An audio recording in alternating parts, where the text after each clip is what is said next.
RTC కార్మికులు సమ్మె విరమించాలని కోరారు రాష్ట్ర రవాణా శాఖ మంత్రి పొన్నం ప్రభాకర్. ఆర్టీసీ పరిరక్షణ, ప్రజా శ్రేయస్సు కోసం కార్మికులు విధుల్లో చేరాలని అన్నారు. దీనిపై మంత్రి మాట్లాడుతున్నారు. లైవ్ లో చూద్దాం. ముందు నుంచి ఓర్వలేక ఇలా ఎట్లనన్నా ఈ ప్రభుత్వానికి మహిళలకు ఉపయోగపడుతున్నటువంటి ఈ సంక్షేమ పథకాన్ని అప్రతిష్ట పాలు చేయాలి, దీన్ని ఇబ్బంది కలిగేయాలి, ప్రభుత్వానికి చెడ్డ పేరు తేవాలనే ఆలోచనతో మాత్రమే చేస్తూ ఉన్నారు. ఉప ముఖ్యమంత్రి గారితో కూడా మాట్లాడిన ఉప ముఖ్యమంత్రి గారు ఈ రాష్ట్రంలో లేకున్నప్పటికీ వారికి సంబంధించిన అన్ని అంశాలను పరిష్కారం చేస్తామని చెప్పినప్పటికీ కూడా ఇదే విధమైనటువంటి మొండి వైఖరితోటి వాళ్ళ వ్యవహారం కొనసాగుతూ ఉంది. నేను మరొకసారి రాష్ట్ర ప్రభుత్వంగా పూర్తిగా సానుకూలంగా ఉన్నామనే మాట చెప్తా ఉన్నాం. 2000 కరీంనగర్, నిజామాబాద్, వరంగల్, సూర్యాపేట, నల్గొండ ఇటువంటి దగ్గర నుంచి ఈ బస్సులు ఇంటర్ డిస్ట్రిక్ట్ అక్కడ ఎక్కినట్టు ఇక్కడ దిగుతాయి, ఇక్కడ ఎక్కినట్టు అక్కడ దిగుతుంది. అటువంటి ఇష్యూస్ ఇప్పుడు కొత్త ఈవీ బస్సు, ఇది EV bus. Hyderabad pollution control చేయాలి, రేపు ఢిల్లీలోకే జరగద్దని గవర్నమెంట్ ఆఫ్ ఇండియా స్కీమ్. అది మేము కొత్తగా కూడా క్రియేట్ చేసింది కాదు. అది రేపు ఒక్కటేసారి 2026 డిసెంబర్ వరకు కూడా వచ్చేది కాదు. 2027 వరకు ఫేజ్డ్ మేనర్లు వస్తాయి. దాని ఏదో మనం మొత్తంగా కంప్లీట్గా మేము దాన్ని అదే డిపెండ్ అవుతున్నాం అనేటువంటి మాట మాట్లాడేటువంటి ఆలోచన కూడా దురదృష్టకరం, తప్పుదారి పట్టిస్తారు. అరే ప్రైవేట్ పరం ఎందుకు అవుతుంది అంటే వాళ్ళు ఆలోచిస్తున్నది ప్రైవేట్ పరం చేయమని. ఎగ్జిక్యూటివ్ డైరెక్టర్ పెట్టారు ఎండీగా, రిటైర్డ్ ఈడీని. 10 ఏళ్ళలో ఒక బస్సు కొనలే, యూనియన్లను రద్దు చేసారు, 30-40 మంది చచ్చిపోతే పట్టించుకోలేదు, సమ్మె చేస్తే. వాళ్ళ గురించి మాట్లాడకుండా ఇన్ని సంక్షేమ నిర్ణయాలు తీసుకున్నటువంటి ఈ ప్రభుత్వం ఇంకా సంక్షేమ నిర్ణయాలు తీసుకోవడానికి సానుకూలమైన మంత్రి మా డోర్లు తెరిచి ఉంటాయి. నేను మా government positive government, democratic government అంటే దాన్ని కూడా వక్రంగా మాట్లాడేటువంటి నాయకత్వం ఉంటే నేనేం చేయాలి? We are very much positive. ఈ గవర్నమెంట్ సానుకూలంగా ఉంది, ప్రతి అంశాన్ని చర్చల ద్వారా పరిష్కారం చేసుకోవడానికి సిద్ధంగా ఉంది. మొండి వైఖరి ఎందుకు? ప్రభుత్వం లేని మొండి మీకెందుకు?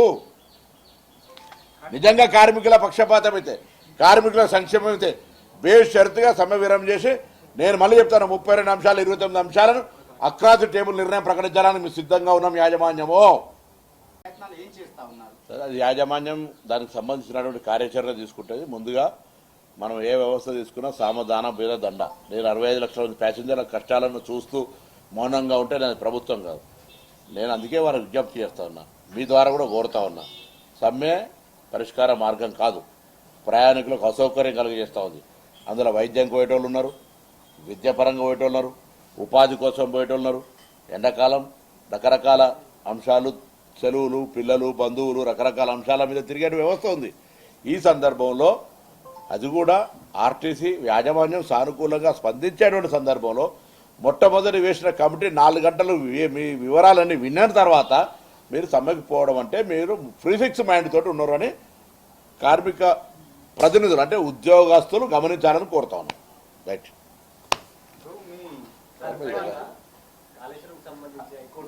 దాని నేను మాట్లాడు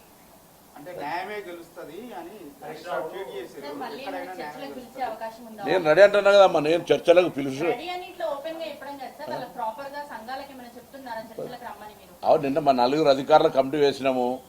4 అధికారుల కమిటీ వేసి వాళ్ళు విని వాళ్ళు మాకు ప్రభుత్వంకు ఈ సమస్యలను చెప్పే లోపలే మీరు సమ్మెకోతే ఏం చేయాలి? అట్లా కాదు కదా.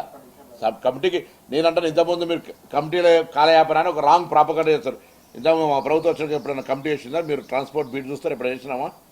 ఫస్ట్ టైం కదా. 4 అవర్స్లో మీరు 41 రోజులు చేంజ్ చేసినారు. 41 రోజులు చేంజ్ చేసినామంటే మీరు సమ్మెకు సంబంధించినటువంటి ఆలోచన విధానము, దానికి సంబంధించినటువంటి కార్యక్రమం జరుగుతోంది కదా. మీరు వాళ్ళ పట్ల సానుకూలంగా మనం చెప్తున్నాం కదా.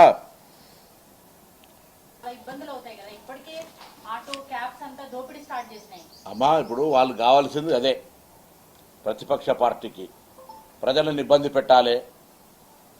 వారు మాజీ ముఖ్యమంత్రి గారు మాట్లాడుతూ చూసి శిఖలు పట్టి కొట్లాడుకుంటారు. ఏంది ఎక్కడ కొట్లాడుకుంటారు?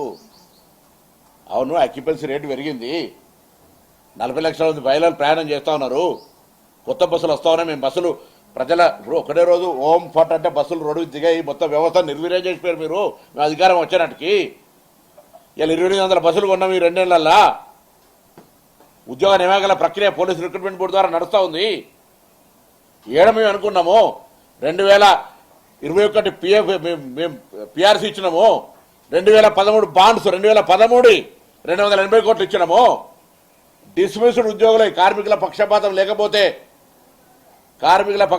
లేకపోయి ఉంటే 250 డిస్మిస్ అయినటువంటి వాళ్ళకి కూడా మళ్ళీ 3 మెన్ కమిటీ ఉద్యోగాలు తీసుకున్నాం. ఎందుకు తీసుకున్నాం? అది ఒకసారి మర్డర్ కేసు చేసిన కూడా రాష్ట్రపతి గారు క్షమాభిక్ష పెట్టేంత ఉదార స్వభావం ఉన్న ప్రజాస్వామ్యం ఇది. అటువంటి వాళ్ళు అన్ని అప్లికేషన్ తీసుకొని ఒక లీగల్గా పూర్తిగా ఇక ఏదో క్రిమినల్ యాటిట్యూడ్ తోటి ఉన్నటువంటి కేసులు తప్ప హ్యుమానిటేరియన్ గ్రౌండ్లో అన్ని కన్సిడర్ చేసినాం. కారుణ్య నియామకాలు అన్ని ఇస్తున్నాం. వాళ్ళకి 3 సంవత్సరాల ట్రాన్స్లేషన్ పీరియడ్ ఉంటే 2 సంవత్సరాలు తగ్గించినాం పర్మనెంట్ కావడానికి. ఈవీ బస్సులు అంటే ఈవీ బస్సులకు సంబంధించి అరే డిపోలలో ఇన్ఫ్రాస్ట్రక్చర్ డిపోలో ఇవ్వండి సొత్తు కాదు, ప్రభుత్వ సొత్తు ఆర్టీసీది. కాబట్టి అనవసరంగా వాళ్ళు రాంగ్ ఆలోచనతో పోతే పొరపాటు అవుతుంది. హైదరాబాద్ లోనే మెజారిటీ బస్సులు తిరుగుతున్నాయి, మెజారిటీ ప్రయాణికులు ఆర్టీసీని ఉపయోగిస్తున్నారు. వాళ్ళకి ఆల్టర్నేటివ్ చర్యలు ఏం చేపడబోతున్నారు? మెట్రో కానీ ఇప్పుడు ఆల్రెడీ మెట్రోకి సంబంధించి కావచ్చు, ఎంఎంటీఎస్ సంబంధించి వాళ్ళ సేవలను డెఫినెట్లీ ఇంకా కోఆర్డినేట్ చేస్తాం. వాటిని నేను కోఆర్డినేట్ చేసే కంటే ఎక్కువ నేను ఆర్టీసీ కార్మిక సంఘాలను, ఆర్టీసీ ఉద్యోగులను రవాణా శాఖ మంత్రిగా నేను మరొక్కసారి కూడా కోరుతా ఉన్నా, ప్రజలకు ఇబ్బంది కలిగేటువంటి చర్యలొద్దు.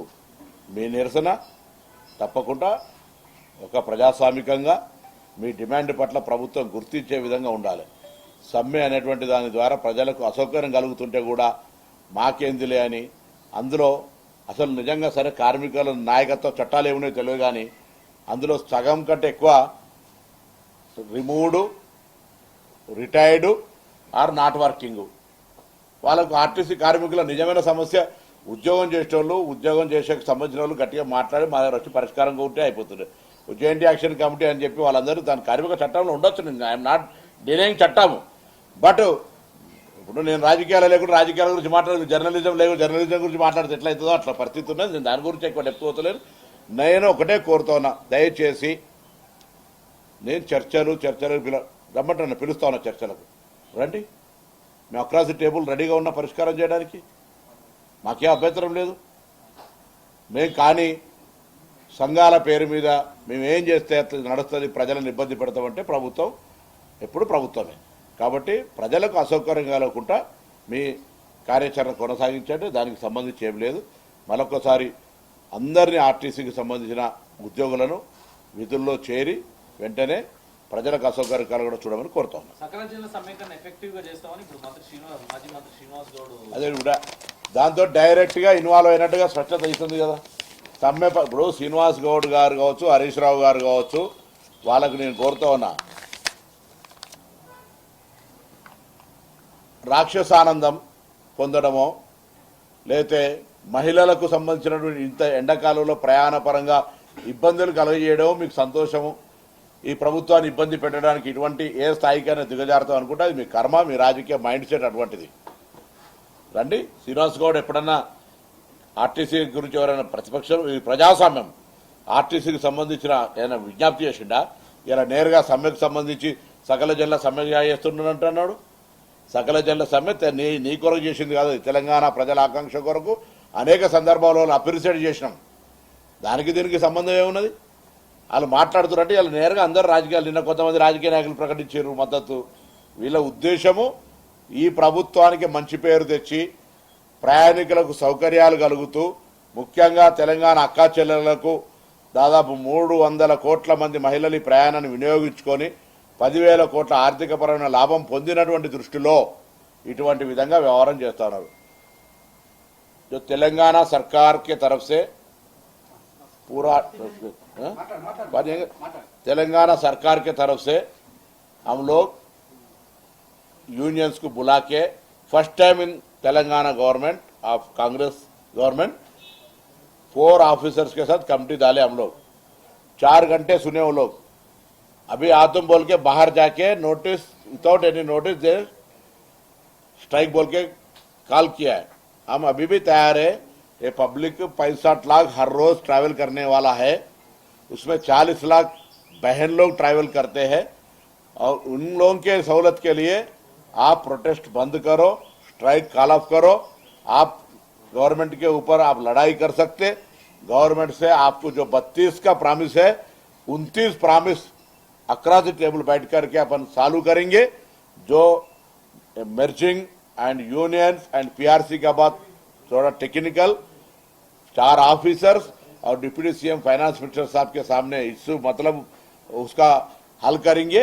इसीलिए मैं आप सब लोगों से फिर एक बार रिक्वेस्ट करता हूं कि ये आरटीसी कॉमन मैन का एक ट्रैवल का तरीका है, उनके लिए जो लाइफ लाइन है 40 लोग 65 लोग रोज आरटीसी को इस्तेमाल करते हैं। इसीलिए आप लोगों को फिर एक बार तेलंगाना सरकार की तरफ से स्ट्राइक कॉल करो और हम 32 में 29 इश्यूज को रिजॉल्व करने के लिए तैयार है। बाकी का 3 भी 4 लोग ऑफिसर लोग गवर्नमेंट के मंत्री डिप्टी सीएम सब लोगों से बात करके इसके ऊपर भी फैसला देंगे।